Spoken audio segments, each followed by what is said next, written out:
بسم اللہ الرحمن الرحیم۔ السلام علیکم ورحمۃ اللہ وبرکاتہ۔ آج ہم آپ کو ایک ایسا واقعہ سنانے جا رہے ہیں جو نہ صرف ایمان کو تازہ کر دیتا ہے بلکہ اللہ تعالیٰ کی قدرت کا ایک عجیب و غریب نشان بھی ہے۔ یہ واقعہ ہے نیل دریا کا۔ زمانہ خلافت حضرت عمر بن خطاب کا دور تھا۔ مصر میں نیل دریا بہتا تھا اور وہاں کے لوگ ایک پرانی رسم ادا کرتے تھے۔ جب بھی نیل کا پانی کم ہونے لگتا تو وہ لوگ ایک کنواری لڑکی کو سجا کر دریا میں پھینک دیتے تاکہ دریا کا پانی دوبارہ بہنے لگے۔ جب حضرت عمر بن عاص کو، جو اس وقت مصر کے گورنر تھے، یہ بات معلوم ہوئی تو انہوں نے فوراً اس رسم کو روک دیا۔ لوگوں نے کہا، اگر آپ نے یہ رسم نہ کی تو اس سال نیل کا پانی نہیں بڑھے گا اور قحط بڑھ جائے گا۔ حضرت عمر بن عاص نے جواب دیا، اسلام میں ایسی کوئی رسم نہیں، ہم شرک اور ظلم کو ختم کرنے آئے ہیں۔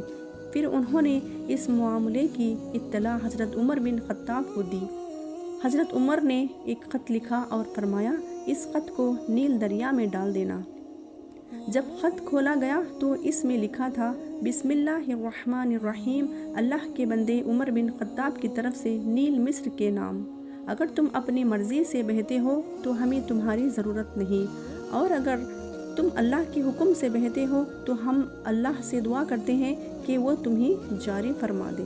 یہ خط نیل دریا میں ڈال دیا گیا اور اللہ کی قدرت دیکھیے، اگلے ہی صبح نیل دریا کا پانی اچانک بلند ہونا شروع ہو گیا اور اتنا بہا کہ لوگوں کو حیرت ہو گئی، اور اس دن کے بعد سے وہ ظالمانہ رسم ہمیشہ کے لیے ختم ہو گئی۔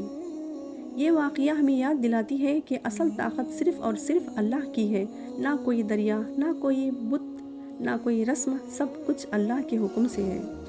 سبحان اللہ۔ اگر آپ کو یہ واقعہ پسند آیا تو اس ویڈیو کو لائک کریں، چینل کو سبسکرائب کریں اور ایمان افروز باتیں دوسروں تک پہنچائیں۔ جزاکم اللہ خیرا کثیرا، والسلام علیکم ورحمۃ اللہ وبرکاتہ۔